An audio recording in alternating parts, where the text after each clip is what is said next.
All right, I'm here with my buddy Darren. If you guys don't remember him, he was the one that sold me that Willys Jeep when the Matt's Off-Road Recovery guys showed up and we pulled it out. What can I help you with today? Color is it? Hot pink. We don't have any parts for hot pink. Anyway, he's got a Wrangler and he may have some parts for this S10. Yeah, so I was gonna do a smaller lift for this Jeep and I decided I wanted to go bigger, so I'm giving him some pieces that I'm not gonna use anymore. Let's get these out of here.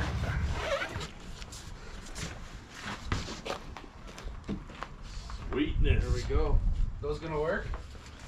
2.5-inch lift springs.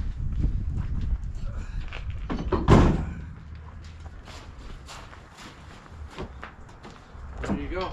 Heck yeah. How much you want for them? $50. I'll do that. What do you guys think? Think I should do a YJ leaf spring up front? I think so. Give it a little Jeep love. All right, guys, another day in the shop with the old onX Build Off Challenge S10. And if you didn't notice, I pulled the bed off. I spent most of the morning getting that off. It didn't take very long.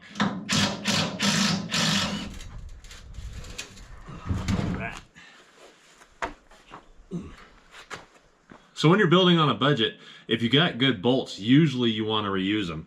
In this case, I pulled the bumper off and I don't know if I want to keep it and put it back on when I'm done or if I want to make my own.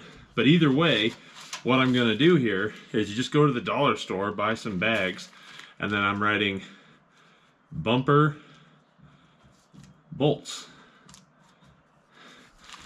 That way, I won't forget what went to where. Put them in this bag, throw the bag in the cab, and then I know where they went. Trick of the day.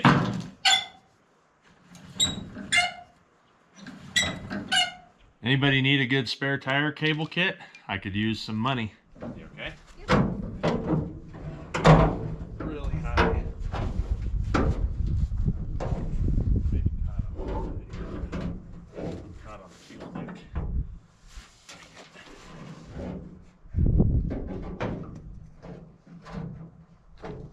There we go. Okay. Yep. Oh, you need to come right away with it.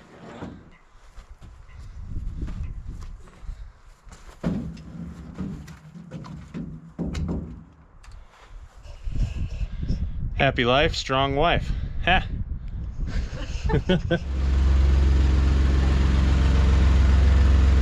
Unfortunately, I got a wife that's put up with my shenanigans for so many years that she was super strong enough to just help me pull this bed right off the back of this thing without any trouble at all. So the reason I took the back end off didn't have anything to do with doing the back end first. It actually is so I could do the front end. When you're working in a small space, you know that you got to get creative, right?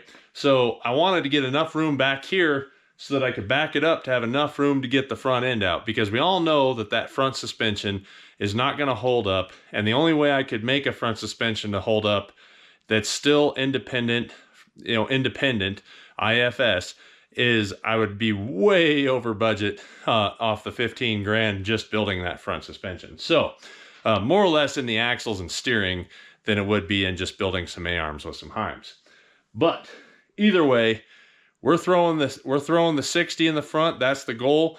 First thing we got to do is get the front end apart and see where we're going to be.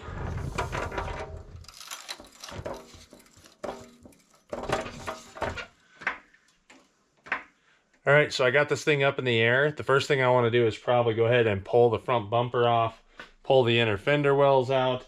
I'm going to have to remove some pieces in here, pull the tires off, and then see what we got to do to get all that suspension out. So it's just going to be a little bit of a process pulling things apart.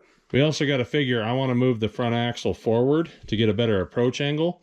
And so when you do that, now you got to get rid of anything that's going to be in your way up in here. So I don't know if I have to remove my reservoir. I definitely can get rid of my expansion tank here. I'm probably going to have to move the battery.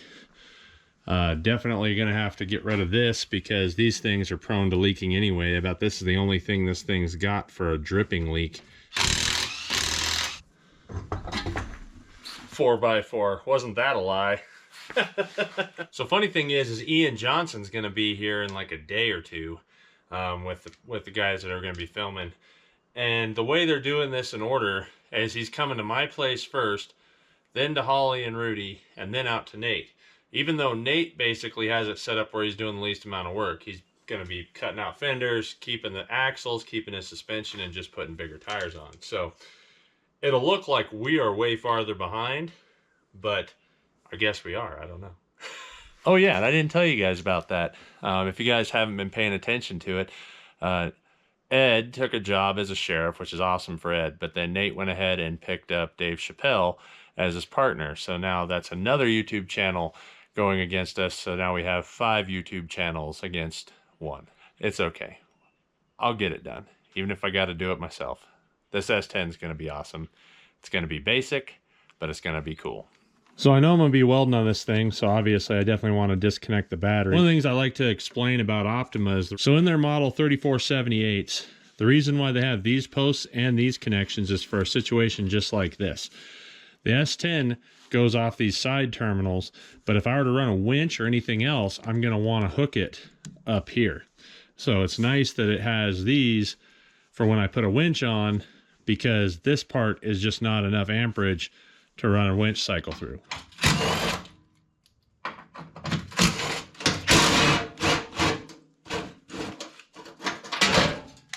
Oof, yeah. All right.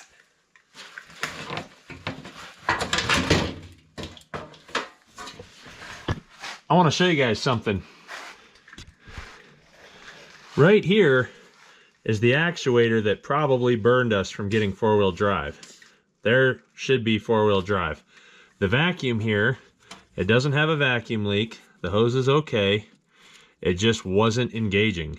So the problem was then it wasn't sucking this actuator in, pulling the cable to install the 4-wheel drive. This thing mounts right here. Now there's a battery tray here and the fender wells here. There was no way to reach in under here and get into this thing to pinch this off. So now that you guys know the situation, or what was the problem with our 4-wheel drive, this is going away for sure, along with all this poopy stuff. Oh yeah. So much room for activities now. You guys see this? This is all just from that remote reservoir oil filter. Those things are just prone to leaking. We're gonna have to get rid of that as well. So basically the way the suspension works is you have a bolt here that pushes up against a torsion key that you have inside here. And then it puts pressure on a torsion bar that actually raises the lower A-arm. And that's how you have your tension on your suspension, is all on this bar. Now I've seen a few of these break after just, you know, years of rust and wear and everything else. I mean, just like a leaf spring or anything else with just a bunch of torsion on it. The biggest thing is making sure we get this out. I'm hoping that that'll release enough pressure on it where I can pull the key out. If not, then I got to use a torsion bar kit. Basically, there's a torsion key C-clamp that you can use on these, and then I can get this the weight off the key and pull this thing apart. Nope, still got tension on it, I can tell. Inside here, there's another divot, and you basically got to put this in here. I also named this so that I know that it's mine. But there's a little dimple on this key. Once I have the tension off of the A-arms, it's going to make it a lot safer for me to do any work in here.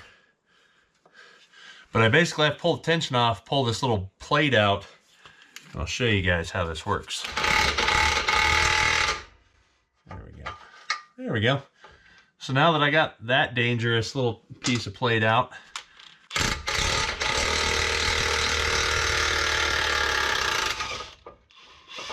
now the tension is now off this thing, and now I'm gonna probably have to take an air chisel, an air hammer, and punch this thing out just to get this key to drop, because a lot of times these things rust in. But now that I got that off, at least it's less dangerous for me to actually cut the suspension off and things like that. That's why I wanted to show you guys that, in case you ever decide that you want to build an S10, because they're one of the last affordable vehicles of this era.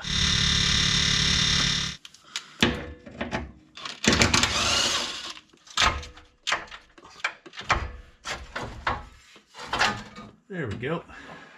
That's something else I need to address. Hey, Robbie Layton, if you're going to tag people's vehicles, you got to come here and help them work on it. Till then, ain't no stickers, bro.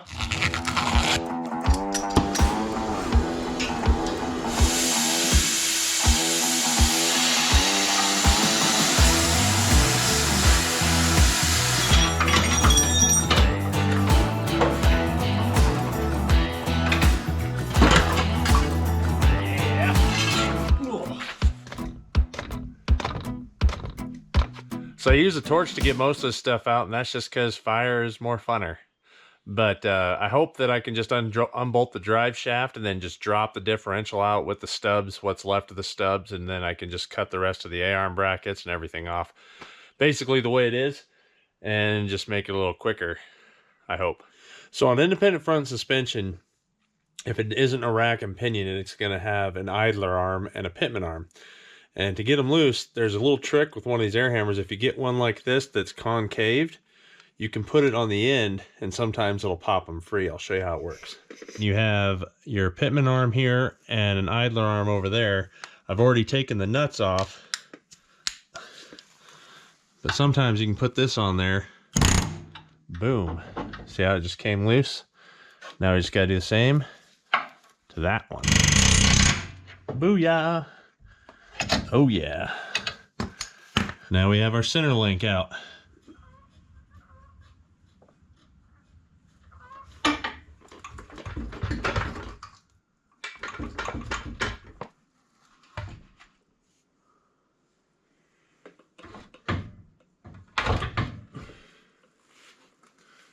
So this thing's jammed into the steering box. I can't get the differential out without cutting the brackets out. So I'm just going to end up doing that in the morning because it is dark out.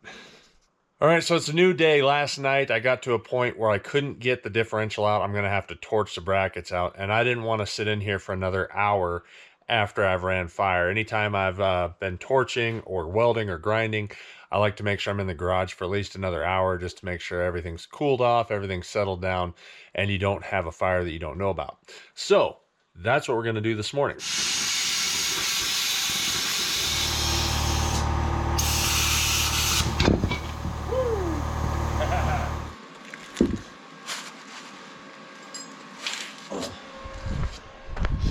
Now, what axle do you guys think will be stronger? 2-finger width? 4-finger width? Think we're making the right upgrade going to tons, huh? Well, that Harbor Freight plasma cutter did it again. I got everything cut out. That's gonna be time for a little cleanup. I'm gonna go ahead and sweep up my mess, pick up all this stuff. Look at all this stuff I got here. Heck, I'm probably losing weight cutting all that off and throwing a 1-ton axle in. That stuff's heavy.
I haven't even started grinding yet, and we got that much.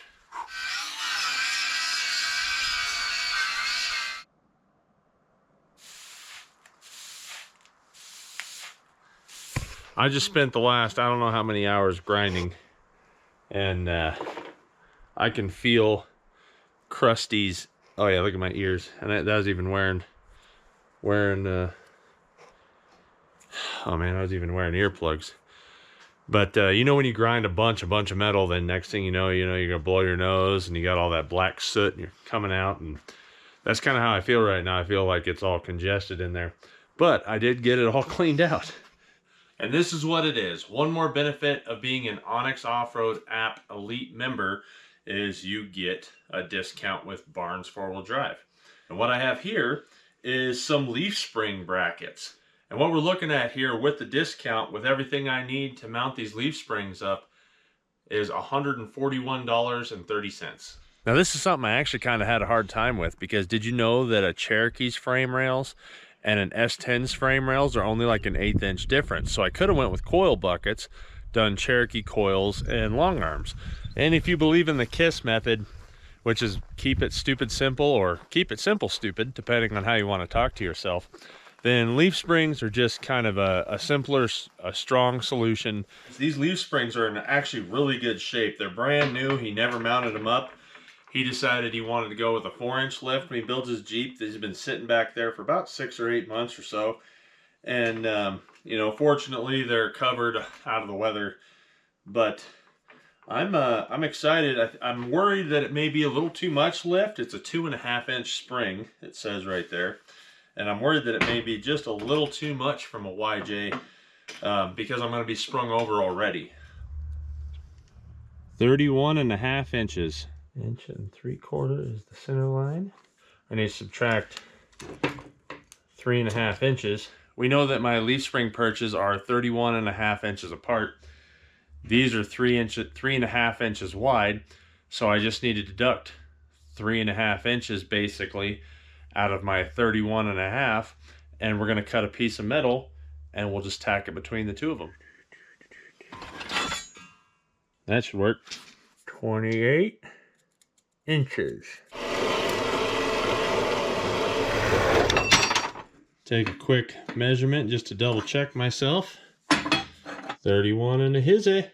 So basically all I did was set everything up, put some squares on it here so that I know that it's going to be square. I'll tack this on. I want to make sure that my distance at here is the same between these and these so that I don't have it twisted or crossed or anything. But now that I know that it's squared up, I can go ahead and tack it in. So while I was at S&B Motors, I also measured the leaf spring perches from perch to perch, and the leaf spring itself from the leaf spring to the end of the shackle, plus from the perch to the center of the axle. Nice thing is these YJ springs are equal on both sides, so I don't really have to worry about that. As far as under load, they're about 23 inches in distance. So all I need to do is just basically set my depth to where I want the center line of this axle. We're going to have to move the axle forward because there just isn't a whole lot here that I can cut out. So on a stock S10, this tire sits right in the center of here. And that's just fine when you're running a 27-inch tall tire. The problem is I want to run a 40-inch tall tire. And so for that to happen, 40 inches brings me all the way out to here. This is basically all the more that I can take out of here before I'm into the body. So I can modify the body some, but then I'd have to modify pedals if I get in too far, and all kinds of things that are going to just turn it into a disaster. So it's much easier to move the axle forward than it is to move it back. Basically that leaf spring stretches out to about 46 inches when it's under load. But the leaf spring perches from center to center are only 44.5 inches. So what I'm going to do is I'm going to take a string line, hang it down right here, just put a nut on it, and that'll give me my center line of where I want my axle. And then I know that this mount, or that this leaf spring at center of axle to the mount is 23 inches under load. So I'll measure back 23 inches, and that is where I'm going to want my bolted mount to be tacked on. Okay, so now this should be a little bit easier to explain. So we already know that my leaf spring perches are the exact width they need to be, plus they're true with each other because I welded that bar across. And now we have this line here that I've created with my homemade plumb bobs. So now I can take that measurement from the center line, and I'm right at the 23 inches on both sides. Now, if you're wondering how I went into the center and made sure that I was centered left to right, is what I did is I measured multiple spots in the frame and drew a center line on the body underneath, and then basically chased that center line down and made sure going both ways until it was centered so that I could mark it on my transmission pan actually, and then centered it up that way. Okay, so I lost a huge chunk of the day grinding and cutting all that stuff off the frame and getting it cleaned up, but we do have a good starting point for the morning, and there's going to be a special guest here tomorrow, so hopefully I can get a few more things tacked up before they get here, but they're going to be here tomorrow afternoon.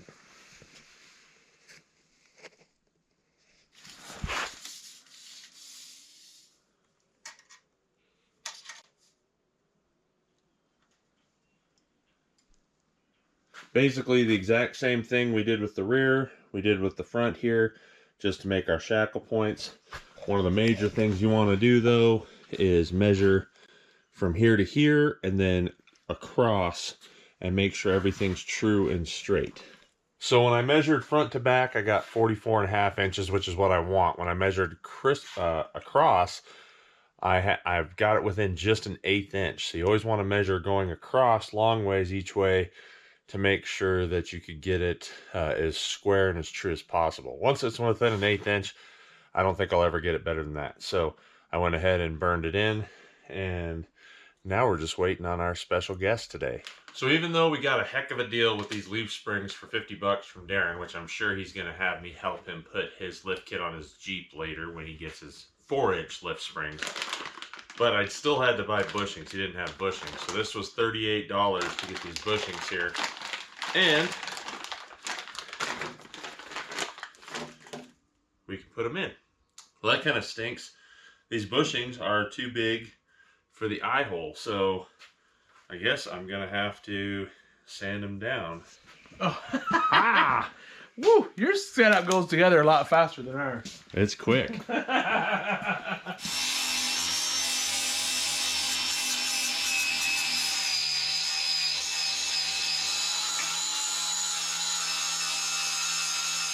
So the leaf spring mount bracket that goes to the frame, there's a big gap there that I'm going to use. I am going to go ahead and use these Barnes, basically leaf spring bucket brackets.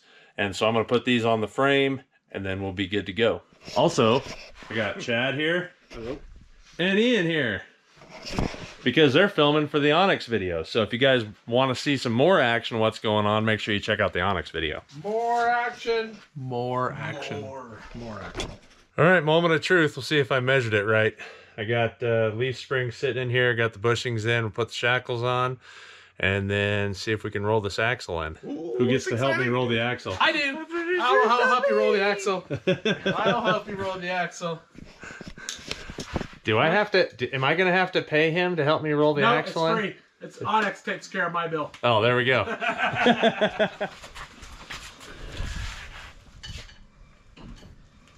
I think we need a little more height. Jack her up. This is an interesting looking crane. We got my vehicle lift here, and we're going to lift the vehicle and get this axle in. I can promise you that this cherry picker is from the 1900s.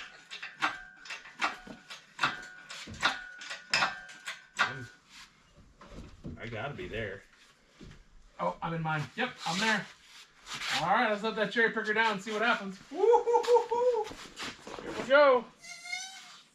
Oh, much better. All right, this has been fun, but now I gotta go see Holly.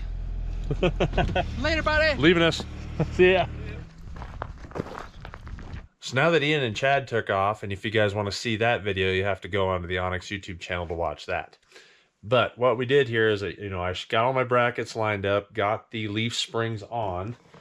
We got the shackles on here, and the axle fell about exactly where I expected it. This string's hanging back because it's sitting behind the axle, but let me show you the other side. You can see there it just fell right in line with where that center pin of that leaf spring is. Shackles got a decent amount of forward throw on them, What do you think about it, Matt? You've been a little cold on camera today. I figured after a while you'd start to warm up. I did add some gussets here too.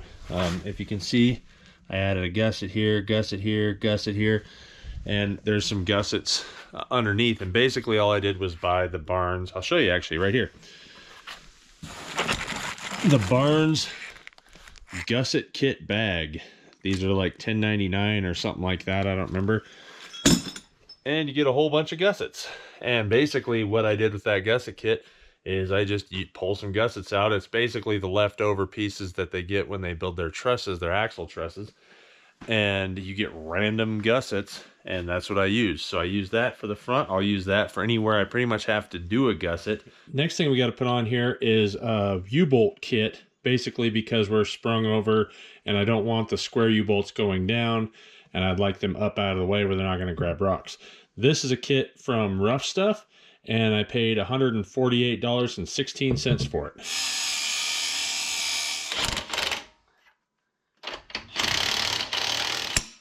Oh yeah. Oh yeah. All right, now that I got them torqued up, I'm going to go ahead and paint mark it. And it's a really good thing to paint mark anything that's new anyway. Last thing I want to get tight is my leaf springs and my shackles. And you never want to tighten your suspension until it's on load. So basically, like, you want all your bolts in and everything, but even in like a coil suspension with links, I usually leave the bolts loose till I get everything in there and kind of settle it out. And then I go in and tighten up my shock bolts, tighten up my long arms and everything else. It's the same, especially with a leaf spring, because what you're doing then is tightening up that bushing, and you may get the wrong ride height before you actually let it settle and then tighten everything up. Now, one of the things that my buddy Dave Chappelle reminded me about from Dirthead Shed is the old leaf spring motto. Everybody went with the 44044 leaf springs, which is basically, and I totally remember this because this is what we did on my brother's, that's the Wagoneer leaf spring. Now the thing about the Wagoneer is that the leaf spring is longer. Right here where I'm at using a YJ leaf spring, my 40-inch tire will be right here, which that means is that my 40-inch tire is going to be just barely behind the end of the shackle. So I'll have a really, really good approach angle staying with the YJ leaves as opposed to going to the Wagoneer leaves. Now I did measure my wheelbase, and my wheelbase is 126 inches currently. Now what that means is that's pretty long, you know. The Scorpion is 124 and the Comanche is 125. So should we keep this at 126? I can move this axle up about 4 inches here to here without having to do a lot of major modifications.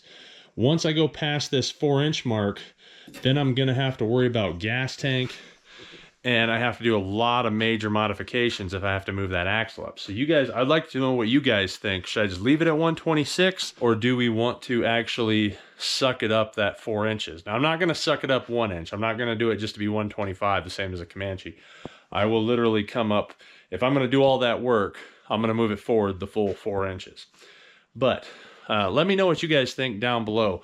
Also, if you guys don't mind, please don't forget to vote, because I really do wanna go on UA. I've always wanted to go on it. I'm super excited about this build. I'm super excited about the competition. I know the other guys are bringing it. They're bringing good builds. And that's my goal, is to do the same here and to try to do it as reasonable as possible while still having UA quality built rigs. Also, if there's anything else you guys want to see me do to this rig, like a certain way you want me to build it or certain things you want to see on there, let me know down below. I'd love to hear it. I'd love to see what you guys think of what I should do, and maybe I'll use some of those on this build. So if this video gave you a little confidence, if you can't afford a Wrangler, you can't afford a Comanche, you can buy a cheap truck, put a couple of good Jeep parts in it, and next thing you know, you got a legit rock crawler. If you guys like this video, please give it a thumbs up. Please don't forget to vote, and I appreciate you guys watching so much. I'll see you guys next time. Look at that approach angle.